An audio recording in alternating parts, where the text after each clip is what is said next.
బిందు, సిద్ధు ఏంటిది? వీళ్లే కదా నిన్ను కాలేజ్లో ఇబ్బంది పెట్టింది. ఎస్, కానీ నువ్వు టెన్షన్ పడుకో. నేను వీళ్ళని ఏం చేయను. నిన్ను మళ్ళీ ఇబ్బంది పెడితే ఆ కాన్సిక్వెన్సెస్ ఎలా ఉంటాయో వీళ్ళకి చూపించి వదిలేస్తాను.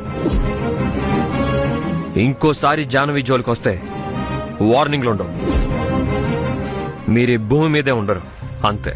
ప్లీజ్ మమ్మల్ని వదిలేయండి. ఇంకెప్పుడు జాహ్నవి జోలికి వెళ్ళాం. ప్లీజ్ సార్, వదిలేండి సార్. ఇక వదిలే సిద్ధు వాళ్ళని. జాహ్నవి, నీకు ఇంకో సర్ప్రైజ్ కూడా ఉంది. అమ్మా, నీకెంత ధైర్యమే? నన్ను కిడ్నాప్ చేయిస్తావా? నిన్ను తీసుకురమ్మంది నేను, జాను కాదు. దానికోసం నువ్వింత చేస్తున్నావా? దానిది దరిద్రమైన జాతకం. మాటలు తిన్నగారాని. సరే అయితే నాకివ్వాల్సిన డబ్బులిచ్చి దాన్ని నువ్వే ఉంచుకో. నీకు 2 కోట్లు కావాలా? ₹1 కూడా ఇవ్వను. ఇకపై జాను నాతోనే ఉంటుంది. తను నా భార్య. శరత్, నేను కళ్ళు మూసి తెరిచేలోపు వీళ్ళెవ్వరూ నా కళ్ళ ముందు ఉండకూడదు.